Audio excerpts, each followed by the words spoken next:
안녕하세요. 저는 70대 노파입니다. 제 인생은 박복하다는 말과 팔자가 사납다는 말을 많이 들으면서 살아왔습니다. 그래도 나름 행복한 순간이 있어서 추억할 거리가 있어 아직 살만하네요. 시골의 차가운 공기를 맞으며 겨울을 보내고 있는데 늘 제 옆에는 썰밤이 함께하고 있답니다. 제 사연을 보내서 성우님의 멋진 목소리로 읽혔으면 하는 바람으로 꾹꾹 눌러 써서 보내도록 하겠습니다. 시골 가난한 집안에서 자란 저는 20살이 되자마자 부모님의 압박을 못 이기고 시집을 가게 됐어요.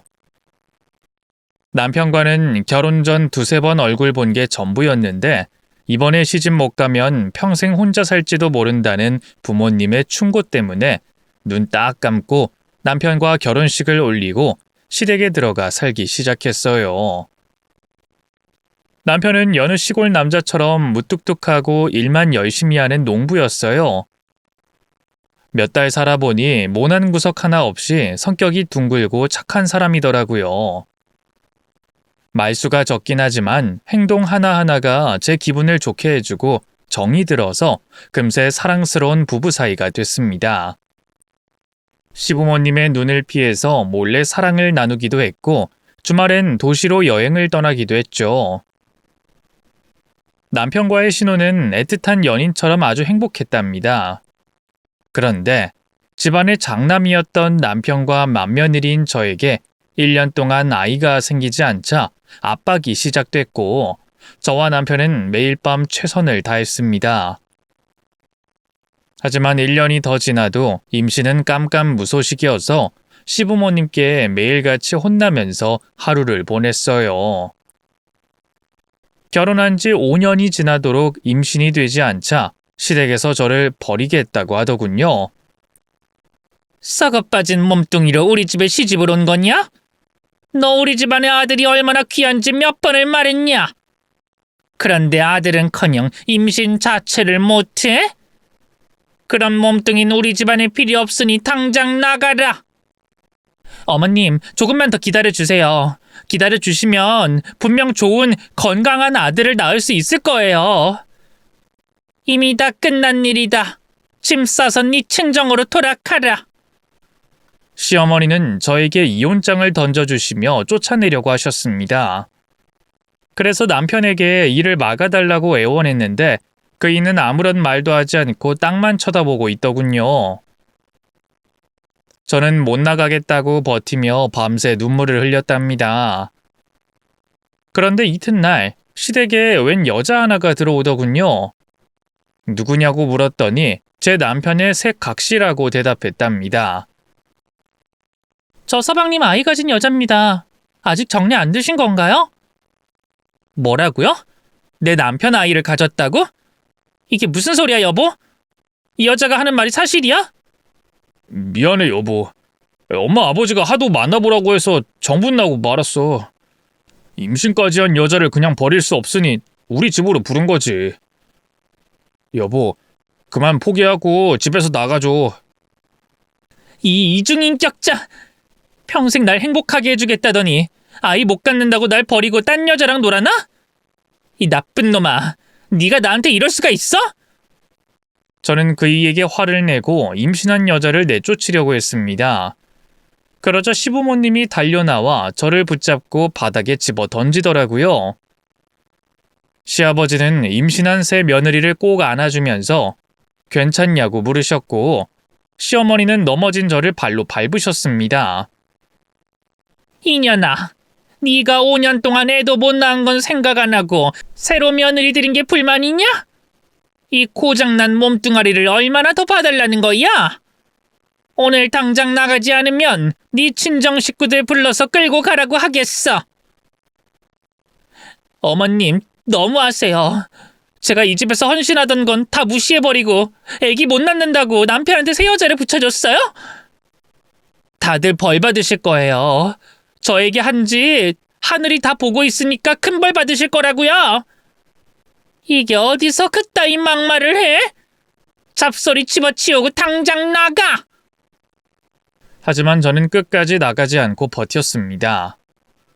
골방에 혼자 움츠리고 누워있다가 남편과 쓰던 방을 기웃거리며 문풍지를 살짝 구멍내서 봤는데 남편과 새 아내가 오붓한 시간을 보내고 있는 걸 보게 되자 떠날 수밖에 없다는 걸 깨달았죠.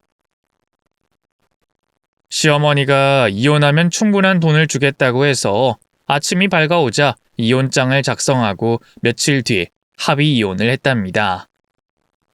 그리고 저는 어디로 가야 할지 몰라 일단 버스터미널까지 걸어갔는데 친정에는 못 가게 했더라고요. 애를 못 낳아서 쫓겨나고 며느리 자리를 다른 여자한테 빼앗겼다는 소리라면 똑같이 쫓겨날 것 같았거든요. 그래서 저는 다른 시골로 떠났습니다. 혼자 떠난 시골에 방 한 칸을 얻고 밭일하는 인부로 살기 시작했어요. 일감은 매일 많이 있어서 굶을 일은 없었답니다. 바쁘게 일해야만 전 남편과 시댁 생각이 나지 않을 것 같아 일과 잠자는 것 빼고 다른 건 아무것도 하지 않았네요. 그래도 시간이 지나가니 시댁과 남편 생각은 잊혀졌습니다. 제가 지내는 시골에는 젊은 남자도 없었고 대화할 만한 또래 여자도 없었어요. 거의 다 부모님 뻘 되는 어른들이 전부였죠. 그래서 거의 입을 열지 않고 일만 죽어라 해서 돈을 벌었던 것 같아요. 그런데 어느 날 생각지도 못한 인연이 생겼습니다. 3, 4살로 보이는 꼬마가 혼자 시골길을 걷고 있더라고요. 시골 마을에 어린애가 한 명도 없었는데 별일이었죠. 혹시 어르신들 중 가족들이 찾아온 집이 있나 싶어서 꼬마에게 말을 걸었습니다. 꼬마야, 할아버지 댁에 온 거야?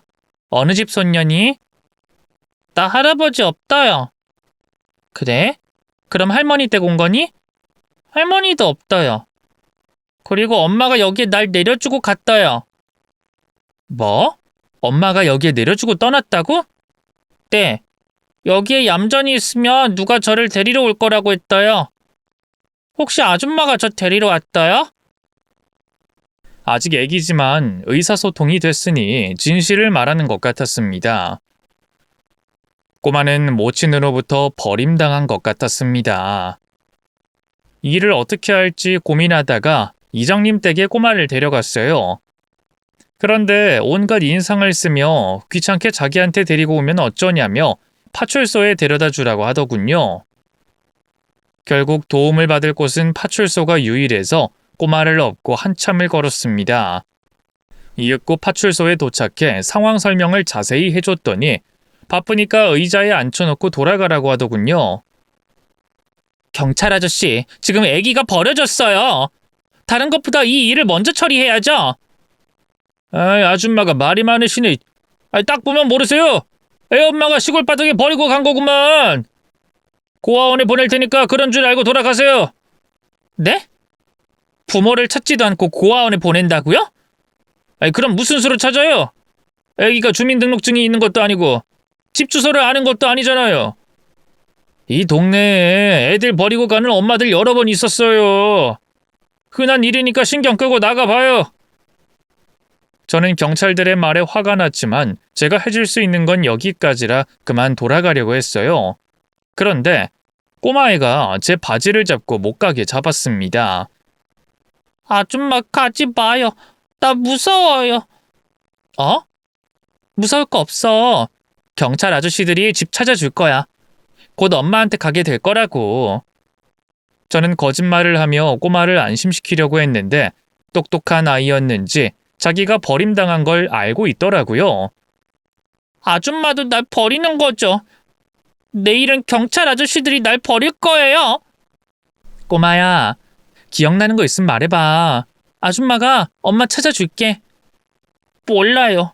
엄마랑 나랑은 이사를 한 달에 한 번씩 했어요. 그리고 엄마는 새아빠들 만나느라 나랑 놀아주지도 않았고 밥도 주지 않았어요.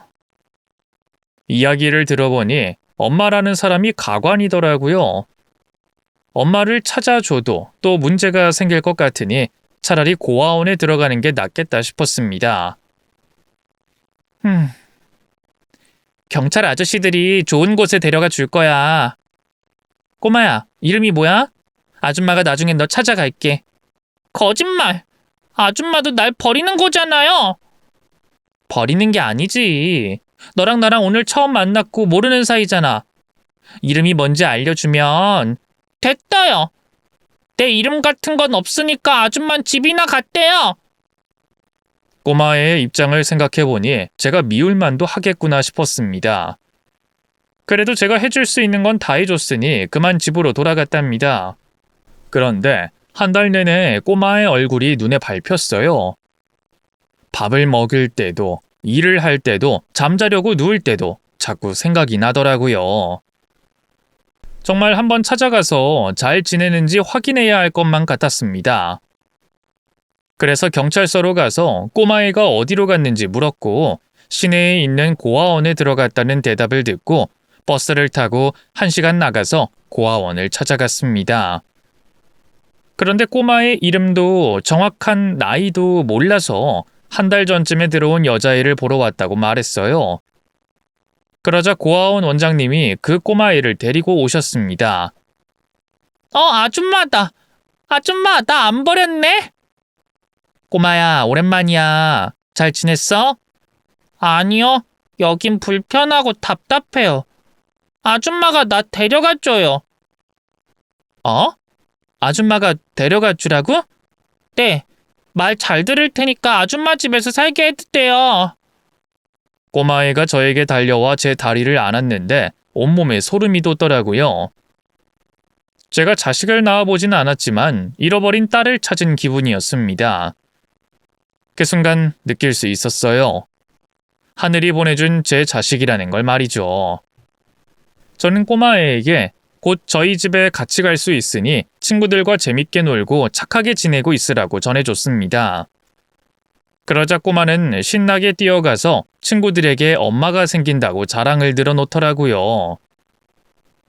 고아원 원장님과 마주 앉아 입양 절차에 대해 물었습니다. 아무래도 제가 이혼한 여자고 무조건 데려가고 싶다고 되는 것이 아니라고 충고하더군요. 방법을 모색해보라며 사회복지사 명함을 한 장 주더군요. 그래서 고민하지 않고 사회복지사를 찾아가서 꼬마애를 제 딸로 입양하고 싶다는 걸 알렸습니다. 복지사는 저에 대한 재산과 직업을 묻더니 이걸로는 부족하다고 하더군요. 호적에 올릴 사람도 없으니 저희 부모님이나 친척을 데리고 오라고 하더군요. 친정 부모님은 제가 시댁에서 쫓겨난 뒤 의절당해서 찾아갈 수 없었고 외삼촌과 외숙모를 찾아갔답니다. 제가 어떻게 살고 있고 꼬마에 대해 전하면서 엄마가 되고 싶다는 걸 알려드렸죠. 두 분은 한참 고민을 하시다가 제 진심을 알게 되셨는지 고아원에 함께 찾아갔답니다. 그래서 외삼촌의 호적에 꼬마의 새로운 이름을 올리기로 했고 사회복지사가 분기별로 꼬마애가 잘 지내는지 확인하겠다는 약속을 받고 입양 절차를 끝냈습니다. 저에게도 자식이 생기게 된 거죠. 제 딸 이름은 외삼촌의 성을 받아 이지혜라고 지었습니다. 저처럼 바보처럼 살지 말고 지혜롭게 살라는 의미로 지어준 이름이었죠. 저는 딸과 둘이 사는 삶이 아주 행복하고 재밌었어요.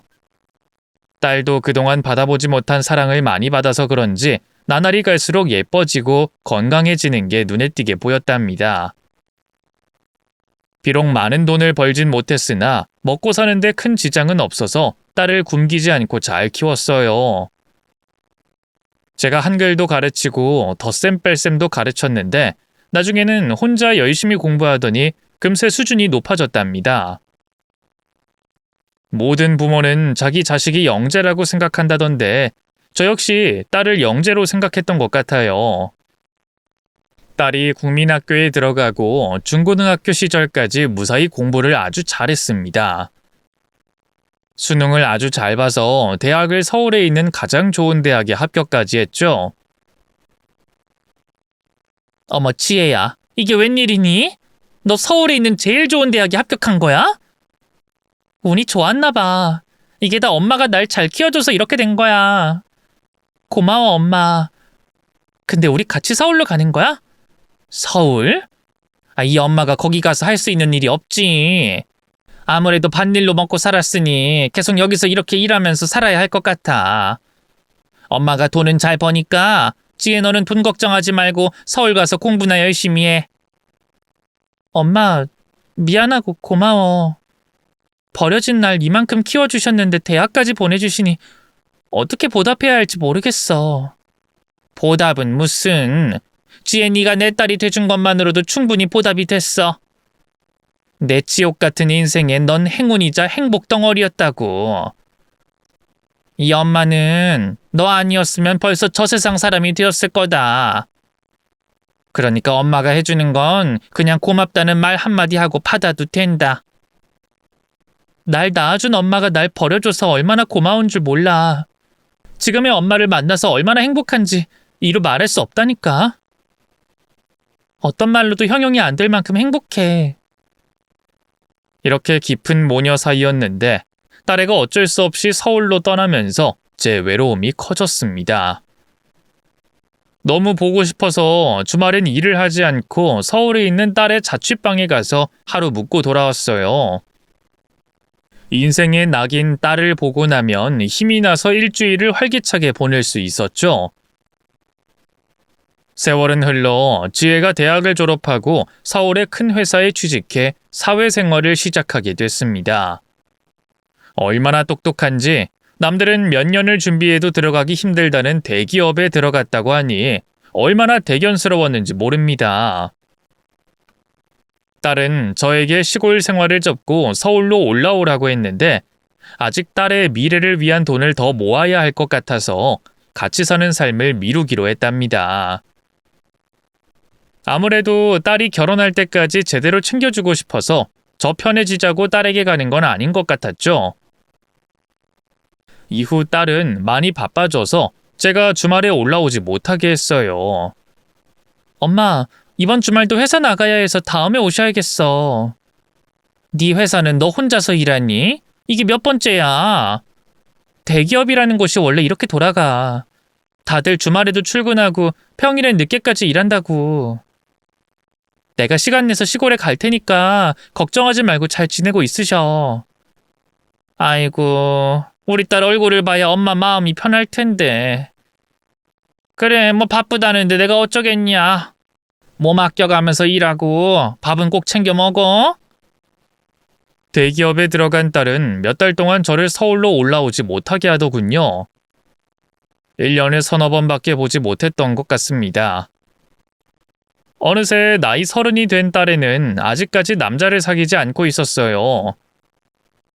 결혼은 늦게 하더라도 사귀는 사람이 있으면 좋을 텐데 딸은 일하는 게 좋다며 대부분의 시간을 회사에서 보냈답니다.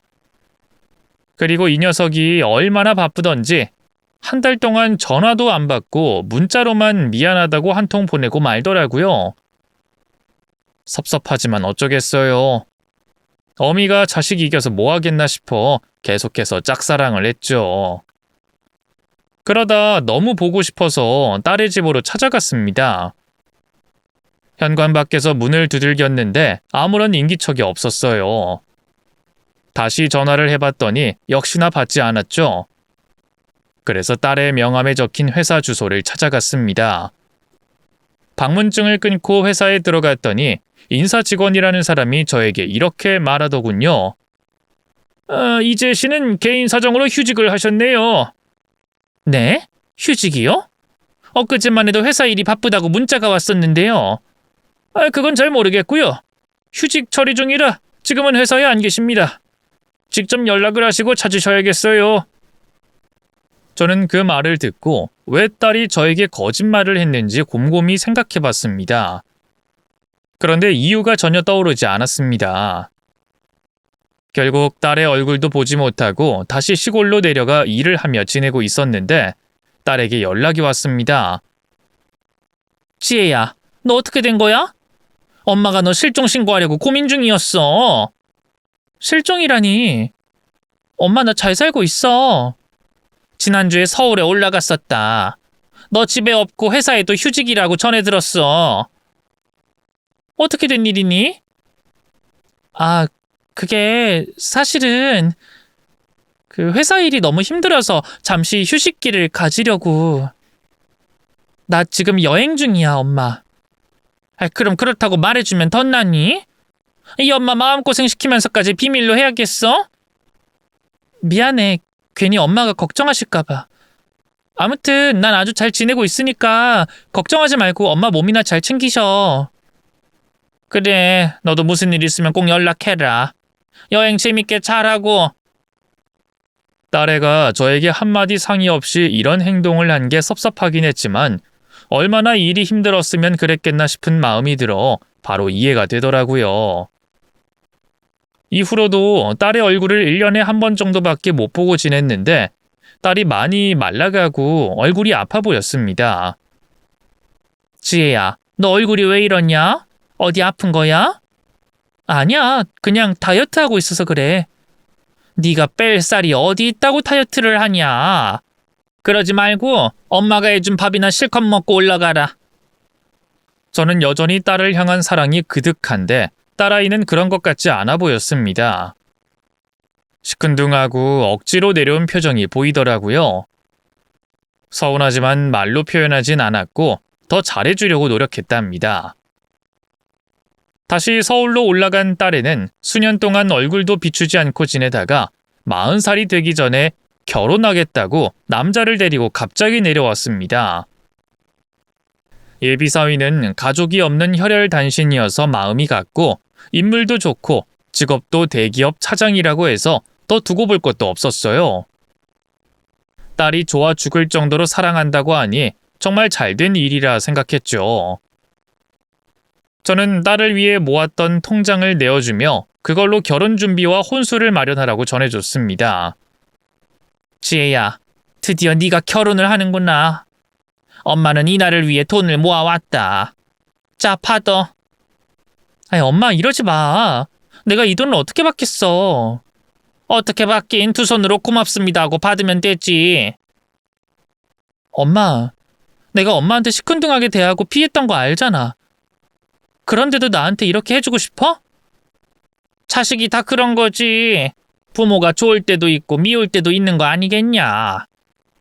이 엄마는 지혜 너의 존재만으로도 행복한 사람이야. 너에게 섭섭한 건 없으니까 무조건 받아라. 고마워, 엄마. 효도해야 하는데 난 평생 받기만 하네. 자주 찾아뵐 테니까 너무 허전하게 생각하지 마. 허전하긴. 이 엄마는 아직 팔팔해서 밭일 나가서 외로운 거 못 느낀다. 지혜야, 잘 살아야 해. 정말 행복하게 잘 살아줘야 이 엄마한테 효도하는 거다. 알겠지? 응, 엄마 말씀대로 잘 살게.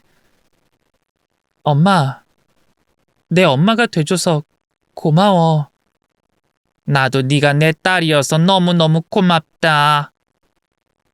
그렇게 딸을 결혼시키면서 제 할 일은 다 했다 싶었죠. 딸이 결혼 생활하는데 불편할까봐 연락도 한 달에 한 번 정도만 하고 꾹 참았습니다. 1년 동안 10번 정도 딸의 목소리를 들은 게 전부였어요. 아쉽게도 명절 때 볼 수 있을 거라 생각했는데 딸 부부를 만나지 못했답니다. 구정이 지나고 연락을 해봤더니 신호만 가고 끊어지더군요. 그래서 사위에게 전화를 걸어 안부를 물었습니다. 송서방, 잘 지내나? 지혜는 어떻게 지내? 장모님, 제가 출장 나와 있어요.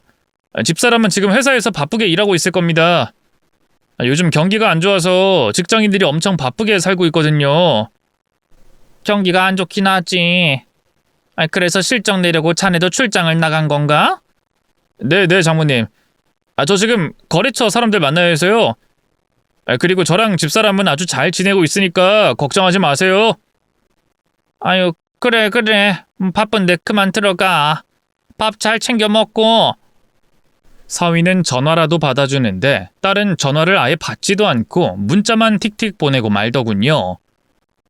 그러다 하루는 너무 섭섭하고 서운해서 불만을 잔뜩 써서 문자로 보냈습니다. 엄마를 너무 등한시하는 거 아니냐며 볼멘 소리를 적어서 보냈죠. 그랬더니 딸에게서 답장이 왔는데 그걸 읽는 순간 심장이 튀어나올 뻔했습니다. 문자는 이렇게 왔습니다. 엄마, 그만 좀 집착해. 내가 엄마 챈딸도 아닌데 왜 이렇게 사람 귀찮게 하는 거야? 연락이 안 되면 바쁜가 보다 하고 넘기면 될 것을 왜 굳이 내 남편한테까지 연락해서 사람 짜증나게 하는 거야? 나 좀 놔줘. 부탁이야. 저는 그 문자를 읽고 며칠 동안 알아두었습니다. 여태껏 저를 이렇게 생각해 왔다는 것에 큰 실망을 했죠. 처음으로 딸에게 미운 감정이 들었고 문자 내용대로 딸을 그만 놓아주기로 했어요. 억지로 딸 노릇했을 지혜에게 발목을 잡고 싶지 않았으니까요. 몇 달 동안 딸과 사위에게 연락하지 않고 밭에 나가 일을 하고 집에서 잠을 자기만 하면서 지냈어요. 수십 년 전에 시댁에서 쫓겨나 살았던 때와 똑같이 지냈죠. 공허함과 외로움이 있긴 했지만 누군가에게 버려지는 것이 처음이 아니라서 잘 버텨냈습니다. 가끔 딸이 보고 싶어서 연락이라도 해볼까 하다가 이내 저를 부담스럽고 보고 싶어 하지 않는 딸에게 짐이 되고 싶지 않아 마음을 그쳤네요. 그렇게 몇 달이 더 지나자 사위에게 전화가 걸려왔습니다. 저는 너무 반가워서 큰 소리로 전화를 받았습니다.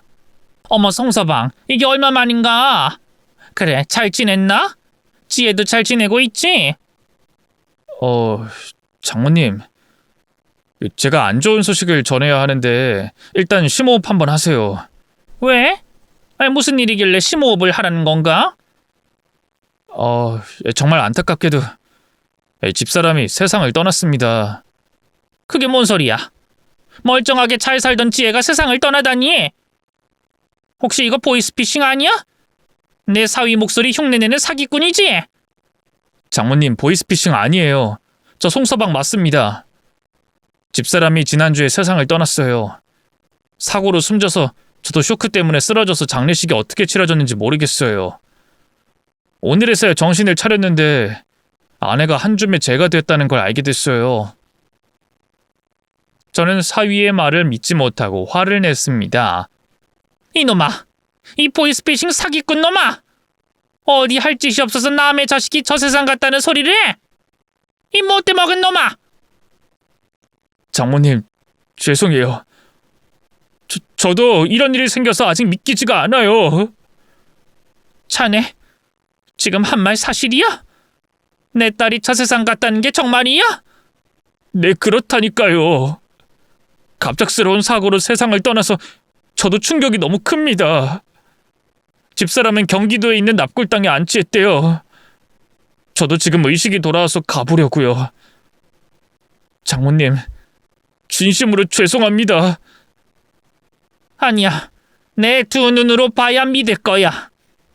저는 전화를 끊어버리고 당장 딸이 안치됐다는 납골 땅 주소를 받아서 출발했습니다. 가는 동안 온몸이 바들바들 떨리고 머리가 어지러워서 당장이라도 쓰러질 것 같았답니다. 그래도 딸을 확인하기 전까진 어떻게든 버티려고 안간힘을 썼어요. 낮에 출발해서 해가 뉘엿뉘엿 할 때쯤 경기도의 한 납골 땅에 도착했습니다. 관계자에게 제 딸의 이름과 호적에 올린 생년월일을 알려주며 조회를 부탁했고 곧 안내를 받아 유골함 앞까지 걸어갔습니다. 제발 제 딸이 아니길 바라며 유골함 앞에 다다랐는데 제 딸의 사진이 유골함에 있는 걸 보고 그대로 주저앉고 말았습니다. 그리고 눈물이 터져나오고 입에서는 비명이 터져나왔어요. 한참 동안 오열하던 중 정신을 잃고 쓰러지게 됐고 구급차를 타고 병원으로 옮겨졌습니다. 쇼크가 심했는지 제가 깨어난 게 이틀 만이었대요. 안정제를 맞는데도 호흡과 맥박이 불안해서 간호사들이 밤낮을 가리지 않고 체크했다고 합니다. 몸을 일으키려고 해봤지만 온몸이 불덩이에다 돌덩이처럼 무거워서 손가락 하나 까딱하기 힘들었어요. 일주일 동안 입원하고 나서야 정신을 차리게 됐고 딸 지혜가 저 세상에 갔다는 걸 받아들일 수 있었습니다. 퇴원하고 다시 납골당을 찾아가 딸의 유골함을 받고 아픈 가슴을 부여잡고 딸과의 추억을 회상했습니다. 그리고 딸이 어떤 사고로 어떻게 떠나게 됐는지 제대로 알아보기 위해 사위를 찾아가기로 했어요. 전화했더니 꺼져 있어서 직접 사위 집으로 찾아갔죠. 초인종을 울려봤지만 집에는 없는 것 같았습니다. 주말인데 어딜 간 건지 몰라서 사후에게 전화를 걸어봤는데 역시나 핸드폰이 꺼져 있더군요. 다음에 다시 와야겠구나 하고 돌아서려는데 옆집 현관문이 열리며 제 또래의 여자가 나왔습니다. 누구 찾아오신 거예요? 혹시 옆집 새댁 모친 되세요? 네, 맞아요. 얼마 전 세상 떠난 딸의 엄마입니다. 혹시 제 딸과 잘 알고 지내셨나요? 친하진 않았는데 인사는 주고받긴 했죠. 얼마 전에 돌아가셨다는 이야기 듣고 저도 많이 놀랐어요. 삼가 고인의 명복을 빕니다. 아이, 고맙습니다. 그럼 저는 다음에 다시 와야겠네요. 딸 집에 아무도 없는 것 같군요. 그쪽 사위 진작에 해외로 튀었어요. 튀었다고 하니까 오해하시겠네요. 이 집 남자 놀러 간 게 맞을 거예요. 아파트 복도에서 전화 통화하는데 여권 어쩌고 하면서 해외여행 이야기하는 걸 제가 들었거든요. 네? 설마요. 자기 와이프가 세상을 떠났는데 어떤 남편이 바로 해외여행을 가겠어요? 그건 말이 안 됩니다. 아니라니까요. 진짜 해외여행 간 거 맞아요. 제가 이런 말씀 드려도 될지 모르겠는데 옆집 새댁이랑 남편이랑 자주 싸웠어요. 꼭 큰일을 낼 것 같더라고요. 두 사람이 자주 싸웠다고요? 그렇다니까요. 맨날 때려 부수고 난리였다니까요. 어머, 제가 입방정을 떨었나 봐요. 괜히 남의 일에 간섭하는 게 아닌데. 그럼 저는 이만 들어가겠습니다. 딸 부부가 싸웠다는 말과 사위가 해외여행을 갔다는 말에 그냥 갈 순 없겠더라고요. 그래서 현관문을 열려고 비밀번호를 딸 핸드폰 번호로 눌러보기도 하고 결혼식 날을 눌러보기도 했는데 모두 아니더라고요. 집 안에 들어가면 뭔가 확인할 수 있을 것 같아 발걸음을 돌리지 못하고 열쇠공을 불렀습니다. 몇만 원 주니 바로 현관문을 열어줬고 집 안으로 들어가게 됐어요. 주방에서 썩은 내가 진동했고 집안 꼴은 엉망진창이었습니다. 그리고 안방에 들어갔더니 역시나 어지럽혀 있었어요. 뭐라도 찾아질 것 같아 두리번거렸는데 곧 두툼한 약봉투를 발견했습니다. 딸 이름이 적혀 있었으니 딸이 먹던 약이라는 걸 알 수 있었는데 무슨 약인지는 봉투밖에 쓰여 있지 않았습니다. 일단 약봉투를 가방에 챙기고 다른 걸 찾으려고 집안을 돌아다녔습니다. 그러다 화장실까지 가게 됐는데 수납장에서 수첩 하나를 발견했어요. 수첩을 펼쳐봤더니 딸의 일기장이라는 걸 단번에 알 수 있었습니다. 첫 장을 펼쳐서 소리내어 읽었습니다. 8월 22일 무더운 날씨에 병원에 입원해 항암 치료를 받았는데 너무 힘들다. 32살에 완치 판정을 받았는데 40살에 결혼해서 남편과 몇 달 지내다 바로 위암이 발병했다. 엄마한테 암이라는 걸 한 번도 말하지 않았는데 계속 비밀로 하는 게 맞는 걸까? 엄마가 알면 아마 쓰러지고 난리도 아닐 거다. 그러니까 나 혼자 이 병을 이겨내는 게 좋을 것 같다. 딸아이는 사고가 아닌 병으로 세상을 떠난 것이었습니다. 수첩에 분명히 위암 말기라고 적혀 있었고 제가 챙긴 약들은 모두 암 환자가 복용하는 약이었던 겁니다. 떨리는 손으로 일기장을 넘겨가며 하나씩 읽어봤는데 딸이 사회생활하면서 연락이 끊겼던 시점에 암투병을 하면서 저와 거리를 뒀다고 하더군요. 저를 미워하거나 싫어서가 아니라 제 걱정을 해서 연락을 피했던 거죠. 그리고 완치 판정받고 세월이 흐르고 결혼을 했는데 사위라는 놈이 도박과 술, 여자 문제로 속을 많이 썩였다고 쓰여 있더라고요. 이혼하려고 할 때마다 용서를 비는 사위를 다시 받아준 게 화근이었다며 암이 발병한 게 아무래도 사위 때문인 것 같다고 쓰여 있었습니다. 그제야 저는 딸이 저를 피한 이유를 확실하게 알게 됐어요. 지혜는 암에 걸린 걸 숨기려 한 것이었고 시골에 내려왔을 때 삐쩍 말라있던 이유도 암 때문에 그랬던 것이라 확신이 들었습니다. 그리고 결혼 뒤 사위가 심하게 속을 썩이고 암이 재발해서 저에게 모진 말을 담은 문자를 보내 거리를 두려고 했던 겁니다. 제 마음이 다칠까봐 걱정하던 거였죠. 그 일기장을 모두 읽고 나자 저는 네 발로 딸 집을 기어다니며 오열했고 딸의 물건으로 보이는 걸 하나 둘씩 모았습니다. 아이고 지혜야, 왜 그랬어? 왜 엄마한테 비밀로 한 거야? 나한테 도와달라고 하지. 여미한테 기대지 그랬어. 헬쑥한 딸의 모습을 보고 알아채지 못한 저를 원망하며 울고 또 울었습니다. 딸의 억울한 죽음의 비밀이 밝혀지자 저는 가만히 있지 않기로 했어요. 사위놈을 응징하고 복수해줄 생각을 하고 딸 집에 남기로 했습니다. 일단 몽둥이로 흠씬 두들겨 패주고 후에 제 딸이 있는 납골 땅으로 끌고 가서 용서를 빌게 할 작정이었죠. 정신을 차리고 딸의 집을 치우고 사위가 오기만을 기다렸습니다. 사흘이 지나자 현관문이 열리며 사위가 여자와 들어오더군요. 장모님, 여긴 어쩐 일로... 아니, 어떻게 들어오신 거예요? 성서방, 자네 이런 사람이었나? 하늘 아래 피붙이 하나 없는 혈혈 단신이라 마음이 갔는데 개차반이었던 놈이었니? 내 딸이 세상 떠난 건 사고가 아니라 암 때문이라는 거 다 알게 됐다. 저는 바닥에 제 딸이 먹던 약봉투를 던졌습니다. 송서방, 아니 개자식아! 도박하고 바람 피우고 술 처먹고 손찌검까지 했다면서? 여기 내 딸 일기장에 모두 쓰여 있다고! 일기장이요? 어라, 아이씨, 이러면 안 되는데. 아이, 짜증나게. 마누라녀는 왜 저런 걸 남겨가지고 사람 골치 아프게 만드는 거야? 장모님, 제가 실수는 좀 했어도 마누라가 암에 걸려 돼진 건 제 책임 아니잖아요. 그리고 집사람이 암이라는 걸 알리지 않은 이유가 있으니까 사고로 떠났다고 둘러댄 거고요. 문제될 거 하나도 없는데 왜 흥분해서 쌍소리를 하고 그러세요? 이놈아, 내 딸이 떠난 지 얼마나 됐다고 여자랑 해외여행을 다녀와?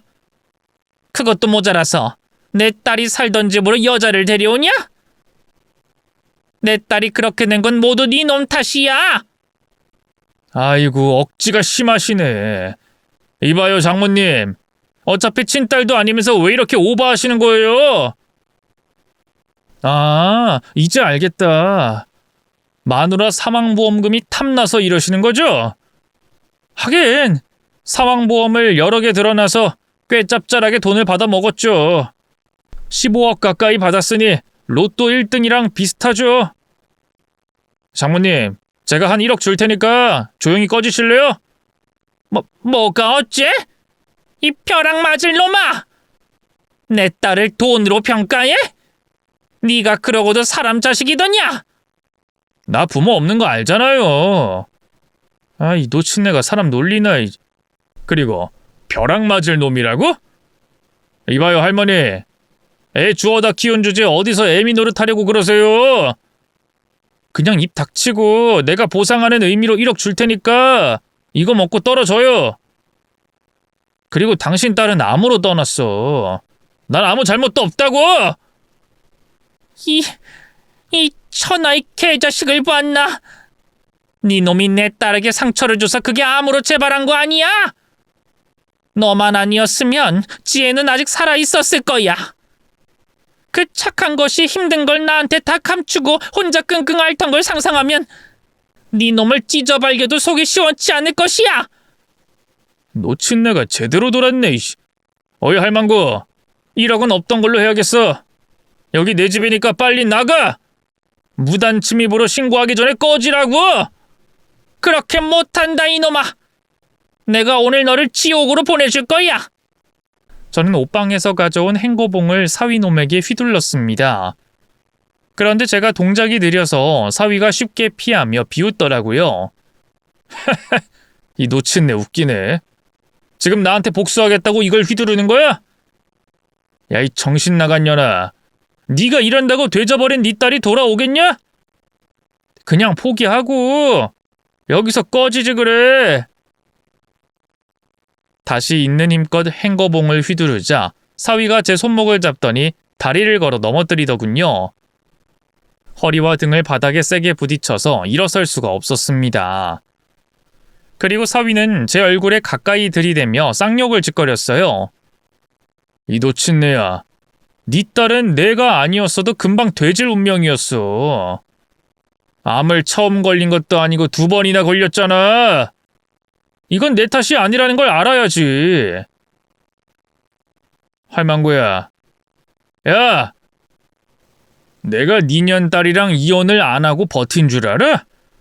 곧 저 세상 갈 것 같은 느낌 들어서 기다린 거라고. 하루하루 얼굴이 썩어가는 걸 보고 감지했지. 아! 인연의 사망보험금을 머지않아 타먹을 수 있겠다고 말이야. 그래서 내가 바람 피우고 도박하고 걸리고 지혜한테 용서를 싹싹 빌었던 거야. 이제 이해가 되니? 이 나쁜 놈. 내가 너 같은 놈을 허락해주다니. 당장 내 혀를 뽑아버리고 싶네. 너 이러고도 무사할 것 같으냐? 그럼 무사하지, 이 할망구야. 지금 날 봐봐. 아주 멀쩡하게 보험금도 타먹고 해외여행도 다녀왔잖아. 노친네 당신이 나한테 할 수 있는 일은 없어. 내가 지금 무단 침입으로 신고하면 할망구 당신만 잡혀간다고. 이제 상황 파악이 좀 되나? 이 악마 같은 놈. 내가 널 갈기갈기 찢어서 지옥불에 쑤셔넣고 말 거야. 아이고 무서워라. 그래 마음대로 해. 근데 지금은 당신이 할 수 있는 게 없으니까 당장 내 집에서 나가! 사위놈과 상간녀가 제 팔다리를 끌어 현관 밖으로 던져버렸습니다. 저는 한참 앓다가 일어나서 힘없이 아파트 밖으로 나갔어요. 이제 이승의 딸아이가 없으니 제 인생도 의미가 없어서 시골에 돌아갈 마음도 없었고 오롯이 복수만이 머릿속을 가득 채웠답니다. 그래서 경찰을 찾아가 사정을 말해봤는데 딸이 암에 걸린 게 사위 탓이라는 직접 증거를 어떻게 밝히냐면서 절대로 잡아놓지 못하니 포기하고 잊으라고 조언하더군요. 그래서 방송국 게시판에 글을 남겨보기도 했는데 아무도 관심을 가져주지 않아 제 글은 묻혀버리고 말았죠. 결국 법이나 언론으로도 벌을 주지 못하니 제가 사위놈을 직접 저승으로 보내기로 마음먹었습니다. 이제 더는 살고 싶은 마음이 없으니 나쁜 짓을 버리고 저도 딸을 따라가기로 했죠. 그래서 사위의 뒤를 밟기 시작했는데 그놈은 딸의 보험금으로 도박장으로 출근하더군요. 그 안에서 몇 시간 동안 도박질을 하다가 나와서 상간녀를 만나 데이트를 하더니 늦은 밤엔 룸사롱에 가서 술을 처먹더라고요. 제 딸 목숨값을 이렇게 비열하고 더럽게 쓰는 걸 보니 온몸이 불덩이가 되어 화끈거리더군요. 저는 빈틈을 노리고 공격하기로 마음먹고 계속 사위 뒤를 쫓아다녔습니다. 이틀 뒤 술집에서 만취해서 나온 사위와 상간녀를 두들겨 패주려고 몽둥이를 들고 다가갔어요. 이 개자식아! 오늘 너 죽고 나 죽자! 아이 뭐야! 이 미친 노친네가 아직도 내 주위를 어슬렁거리고 있었네? 몽둥이를 휘둘렀지만 사위의 반응 속도가 빨라서 쉽게 피하더라고요. 그리고 저를 밀치고 발로 밟아댔습니다. 이 할망구가 돌아도 단단히 돌았네. 야, 네가 일한다고 지혜가 살아 돌아오냐? 그냥 조용히 시골에 짱 박혀서 살라고! 아니, 내 숨이 붙어있는 한 널 가만두지 않을 거야. 내가 무서우면 지금 끝장내고 가라. 그러지 않으면 후회할 테니까. 내가 미쳤냐? 돈 15억이 있는데 할망구 당신을 해치고 감옥에 가라고? 이 할망구야, 난 아주 계산적인 사람이라고. 그럼 계속 뒤를 조심해라. 내가 언제 어디서 너를 공격할지 모르니까. 난 이제 잃을 게 아무것도 남지 않은 어미라고. 알겠냐? 아, 짜증나네. 아이, 그래, 할망구 마음대로 해봐라. 나중에 콩밥 먹여줄 테니까 까불어 보라고. 아, 나 재수 없으려니까. 사위놈은 제 얼굴에 침을 뱉더니 상간녀와 비싼 외제차에 올라타더군요.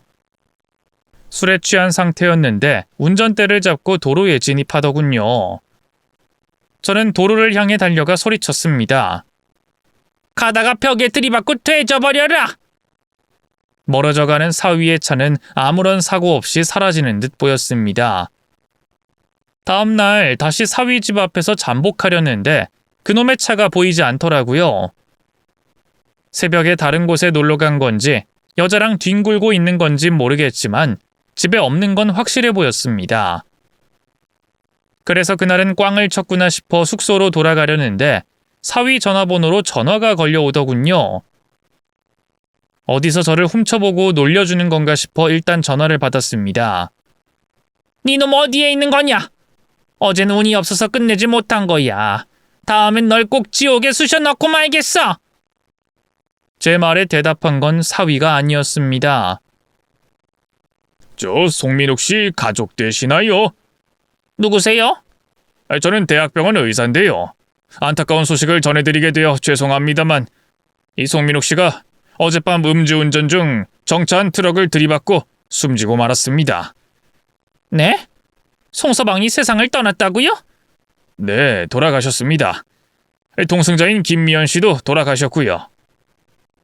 아, 송서방 애인 말하는 거죠? 네, 알겠습니다. 저는 그 말을 듣자마자 가스 활명수를 들이킨 것처럼 속이 시원하게 뻥 뚫렸습니다. 그래서 트럭 기사가 무사한지 물었는데 다행히 다친 곳 없다고 하더군요. 5톤 트럭이라 뒤에서 박은 사위의 차만 반파되고 인명사고가 났다고 전했습니다. 결국 제 복수는 실패했으나 사위 스스로가 지옥으로 꺼지게 됐네요. 이제야 딸을 웃으면서 볼 수 있을 것 같아 납골당을 다시 찾아갔습니다. 미안하다는 말을 수십 번 하고 이제 편히 눈 감으라고 말해줬죠. 그리고 얼마나 걸릴지 모르지만 언젠가 다시 만날 거라고 약속을 하고 나왔습니다. 그리고 핸드폰으로 또 전화가 걸려왔어요. 보험회사 직원이었습니다. 사위가 들어놓은 사망보험이 여러 개라며 수령할 사람이 저밖에 없다고 하더군요. 수령이는 상간녀로 되어 있었는데 그녀도 세상을 떠났으니 제가 수령 1순위가 됐나 봅니다. 그래서 사위놈의 보험금 20억을 받게 됐고 사위의 재산 모두 제가 받게 됐습니다. 수십억의 돈이 제 손으로 들어왔지만 행복하거나 기쁘진 않았어요. 딸의 목숨이 들어가 있으니 그런 거죠. 그래서 저는 수십억의 보험금을 전국의 고아원에 모두 기부했습니다. 그렇게 돈을 써버리니 속이 후련하더라고요. 그리고 저는 다시 시골로 돌아가 밭일을 하며 지내고 있습니다. 딸을 회상하며 겨우 버티고 있네요. 제 이야기가 많이 슬프고 짠하죠? 그리고 같은 고아라도 전혀 다른 사위놈을 보니 부하가 치밀기도 하셨죠. 천벌을 받았으니 같이 속 시원하게 생각해 주시면 감사하겠습니다. 며칠 동안 딸을 생각하며 사연을 써보니 눈물이 나오네요. 그럼 제 이야기를 여기서 마무리 짓고 물러가 보겠습니다. 끝까지 들어주셔서 감사합니다. 안녕히 계세요.